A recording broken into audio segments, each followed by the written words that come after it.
आप सभी का स्वागत करता हूँ अपने YouTube चैनल में। आज हम देखेंगे क्लास 7 का क्या बोलते हैं साइंस का फर्स्ट चैप्टर कि इसमें क्या क्या है। तो दोस्तों शुरू करते हैं आज का वीडियो। पृथ्वी पर जीवन क्या होता है। जीवधारी विभिन्न प्रकार के पर्यावरण में रहते हैं। कुछ ज़मीन में रहते हैं तो कुछ पानी में रहते हैं। ज़मीन पर रहने वाले जीवधारी भी कई प्रकार के होते हैं।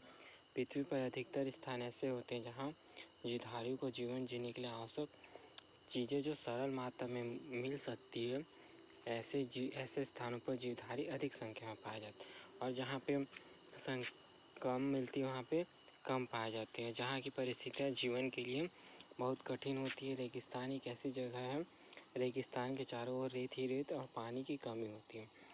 तो रेगिस्तान में बड़े छायादार वृक्ष नहीं होते। वहाँ दिन में बहुत अधिक गर्मी और रात में बहुत अधिक ठंड पड़ती है। इसी प्रकार बर्फीले प्रदेशों उत्तर दक्षिण ध्रुव पर ऊंचे पहाड़ों की चोटियों पर हमेशा बर्फ रहती है और ठंडक बहुत अधिक रहती है। ऐसी कठिन परिस्थितियों वाले स्थान पर जीवधारू रहते हैं किंतु कम संख्या में। ठीक है दोस्तों, फिर क्या देखते हैं हम। जो हमारा देश है छत्तीसगढ़ से कई गुना है। पर्यावरण में अधिक मात्रा में विविधता पाई जाती है। भारत जो है तीनों समुद्र से घिरा हुआ है। उत्तर में हिमालय छोटे बड़े पहाड़ियों के एक विशाल श्रृंखला है। इसमें छोटे पहाड़ों पर घने वन, बड़ी पहाड़ियों पर चोटियां बर्फ से ढकी होती हैं। राजस्थान काफ़ी बड़ा भाग में रेगिस्तान, उत्तर प्रदेश और बिहार में बड़े बड़े मैदान हैं। फिर दोस्तों पृथ्वी के 2 ध्रुव होते हैं, एक उत्तरी और एक दक्षिणी। ये दोनों ध्रुव बहुत अधिक ठंडे होते हैं। इनकी सतह हमेशा बर्फ से ढकी होती है। इसके अतिरिक्त पृथ्वी पर महासागर, विशाल रेगिस्तान, घने जंगल और पहाड़ मैदान आदि पाए जाते हैं। आप जानते हैं कि जीवधारी में क्या होती है, खास श्रृंखला से जुड़े होते हैं। खास श्रृंखला की शुरुआत हमेशा पौधे से ही होती है। फिर दोस्तों देखते हैं कि जो खाद्य श्रृंखला है उसमें पेड़ जो होता है प्रमुख होता है। और देखो दोस्तों, जो मकान है, पुराने मकान के लिए आदि की दीवारों पर पीपल के पेड़ उग जाते हैं। इन पौधे के श्वसन के लिए हवा खूब मिलती है और हवा में उपस्थित कार्बन डाइऑक्साइड में भोजन बनाने में सहायता करते हैं। किंतु इन्हें पानी और खनिज लवण कहाँ से मिलेंगे, इसका क्या आप अनुमान लगा सकते हैं। देखो दोस्तों, क्या होता है, जो दीवार होती है, पुरानी दीवार, उसमें क्या होते हैं, पीपल के पेड़ या कई सारे पेड़ उग जाते हैं। तो उन्हें भोजन कहाँ से प्राप्त होता है, पानी कहाँ से प्राप्त होती है, हवा कहाँ से प्राप्त होती है। तो ये सब चीज़ को हमें जानना चाहिए कि कहाँ से प्राप्त होती है। तो भोजन से ही पर्याप्त मात्रा पानी मिल जाता है और अलग से पानी की आवश्यकता नहीं होती। जो जैसे घून है, जो गेहूँ और चावल में जो छोटे छोटे कीड़े होते हैं उन्हें घून कहते हैं। और इन्हें भोजन मतलब पानी कहाँ से प्राप्त होता है, तो इन्हें भोजन से ही पानी की मात्रा मिल जाती है। फिर इसमें एक का उल्लेख किया गया है, जैसलमेर एक ऐतिहासिक नगर, यहाँ रेगिस्तान बसा हुआ है और नगर से बाहर निकलने के चारों रेत ही रेत दिखाई देते हैं। यहाँ बड़े पेड़ों की कांटेदार झाड़ियाँ अधिक दिखाई देती हैं, जैसे बबूल के पेड़, खेचड़ी नामक एक पेड़ रेगिस्तान में बहुत अधिक मात्रा में पाया जाता है। नागफनी के पेड़ और रेगिस्तानी घास के मैदान भी पाए जाते हैं।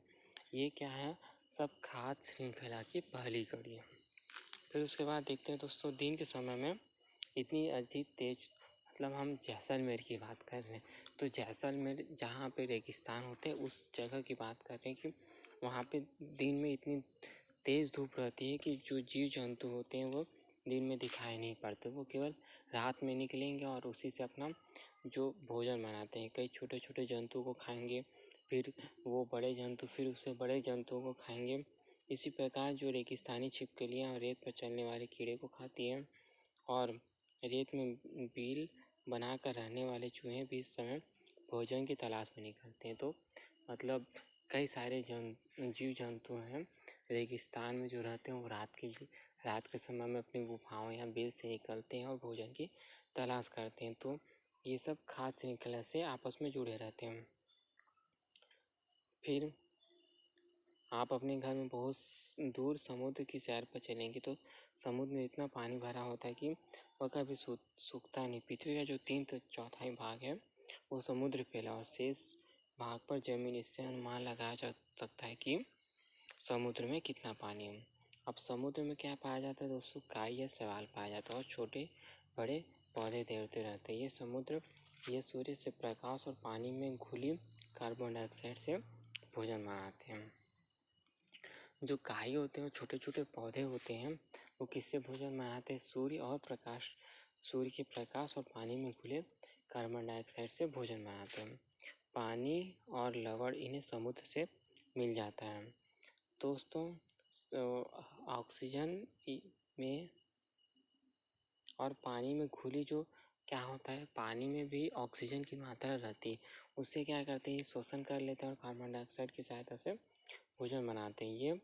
ये पौधे समुद्र के पानी में बहुत बड़ी संख्या में होते हैं और एक लंबी खाद्य श्रृंखला की पहली कड़ी होती है। समुद्र में रहने वाले बड़े से बड़े जंतुओं का जीवन इसी पर निर्भर करता है। समुद्र के पानी में तैरने वाले छोटे जीव इन पौधे को खाते हैं। छोटे जंतु को उनके बड़े जंतु और छोटी मछलियाँ खाती है और इन दोनों इस प्रकार की जो खाद्य श्रृंखला है चलती रहती है। फिर दोस्तों आगे बताया गया है कि समुद्र से निकल कर हम अगर उत्तर ध्रुव के पास जाएं तो आर्कटिक प्रदेश पड़ता है। यहाँ इतनी ठंडी होती है कि यहाँ की जमीन लगभग पूरी बर्फ से मोटी परत से ढकी हुई रहती है। गर्मी के मौसम में कुछ समय के लिए बर्फ पिघलती है और छोटे पौधों और काई उग जाते। चूहे, हिरण, खरगोश इन प्रदेशों के प्रमुख शाकाहारी जंतु हैं। यहाँ अधिकांश जंतु जो सफ़ेद रंग के होते हैं और उनके जो बाल होते हैं बड़े बड़े होते हैं। फिर दोस्तों इस प्रकार के यहाँ पाए जाने वाले अधिकांश जंतु सफ़ेद रंग के होते हैं और सफ़ेद बर्फ पर इन्हें देखना कठिन होता है। इस प्रदेशों के प्रमुख मांसाहारी जंतु भालू, भेड़, लोमड़ी, उल्लू होते हैं। आर्कटिक प्रदेश में सबसे और बहुत बड़े आकार के होते हैं। ये ध्रुव भालू कहलाते हैं। फिर उसके बाद ध्रुवीय भालू का मुख्य भोजन सील नामक है, ये इनका स्तनधारी जंतु होता है। सील दिखने में कुछ कुत्ते के समान होता है। ये समुद्र में तैरते हैं और मछलियों का शिकार करते हैं। जब ये आराम करने लगते हैं तो समुद्र किनारे आके बर्फ पर आ जाते हैं और तभी ध्रुवीय भालू इन्हें पकड़कर खा जाते हैं। ये खाद्य श्रृंखला चलते रहती है। तो दोस्तों देखो जो समुद्र में खाद्य श्रृंखला है वो कैसे चलती रहती है। सबसे पहले पौधे और काई को छोटे जंतु खाते हैं, फिर उन्हें बड़े जंतु और मछलियाँ, फिर बड़ी मछलियों को सील और फिर सील को कौन खाता है? ध्रुवीय भालू खाते हैं। ध्रुवीय प्रदेश में हम सब चलते भारत के पूर्व की देश इंडोनेशिया की ओर। यहाँ पे क्या इंडोनेशिया कैसे बना? छोटे बड़े टापुओं से बना हुआ है। इनमें एक बड़ा द्वीप है बोर्नियो। इन द्वीप में बहुत विशाल और बहुत गहरी गुफाएं हैं जिसमें चमगादड़ रहते हैं। दोस्तों जो चमगादड़ है वो क्या करते हैं, गुफा के अंदर रहते हैं दिन भर और वो रात को निकलते हैं अपने भोजन की तलाश में। तो ये किसको खाते हैं? ये छोटे मोटे कीड़े, फूल का रस और फल इनका भोजन होता है। फिर इनको भी जो होता है चमगादड़ को, जैसे इनको कौन खा लेता है?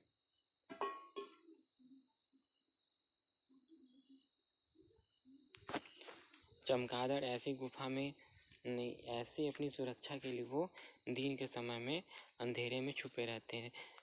ऐसे जंतु से सुरक्षित रहते हैं जिनसे उन्हें खतरा होता है। फिर भी ये जब शाम को गुफा से निकलते हैं तो बाज और उल्लू इन्हें पकड़कर अपना शिकार कर लेते हैं। फिर खाद्य श्रृंखला का अधिकांश भाग गुफा के बाहर होता है और श्रृंखला का केवल एक कड़ी ही गुफा के अंदर होता है। भोजन के समय ही इन चमगादड़ों को पानी भी तभी मिलता है जब ये रात में गुफा से बाहर निकलते हैं। तो जो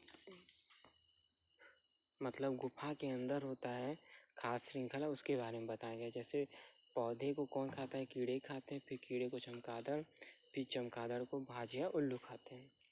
फिर जहाँ जीवधारी रहते हैं और प्रजनन करते हैं उनका वो आवास हो जाता है। भिन्न प्रकार के आवास में जीवधारियों के शरीर की रचना इस प्रकार से ढल जाती है कि वे अपने आवास में बिना कठिनाई के जीवन व्यतीत कर लेते हैं। तो इन्हें अनुकूल कहते हैं। मतलब जहाँ पे जो जीव जंतु रहने लगते हैं और प्रजनन करने लगते हैं उसको उसका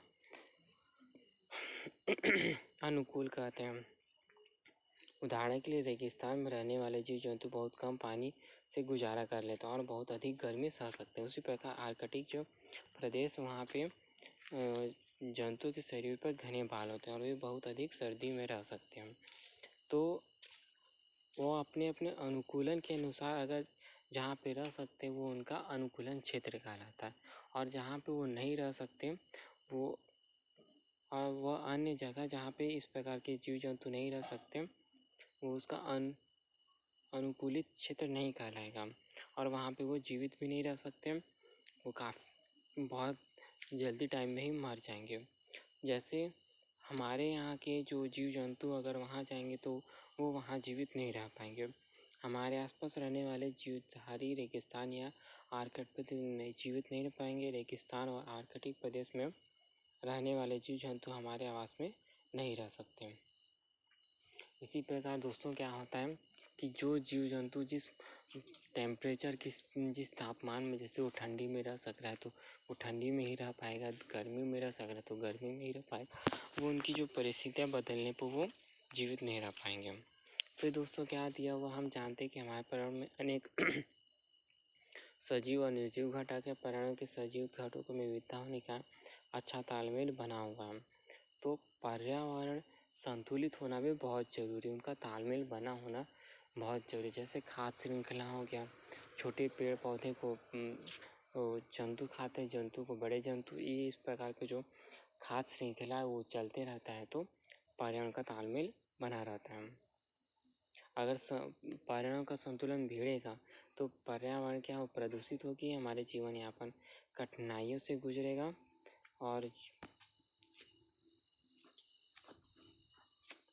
ठीक है दोस्तों, फिर क्या दिया होगा, सार्वजनिक स्थल पर स्वच्छता प्रबंधन है तो अच्छी बात है। तो मतलब जो सार्वजनिक स्थल वहाँ पर भी हमें स्वच्छता बनाए रखना चाहिए।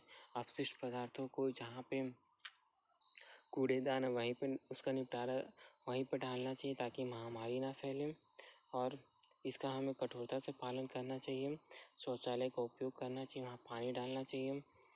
तो इससे हमारा जो पर्यावरण वो स्वच्छ और सुंदर रहेगा, और हम सभी अपने उत्तरदायित्व समझना चाहिए और अपने जीवन के तौर तरीके संबंधी आदतों को अपनाना चाहिए। ठीक है दोस्तों, थैंक यू, धन्यवाद। ये हमारा फर्स्ट चैप्टर कंप्लीट हो गया।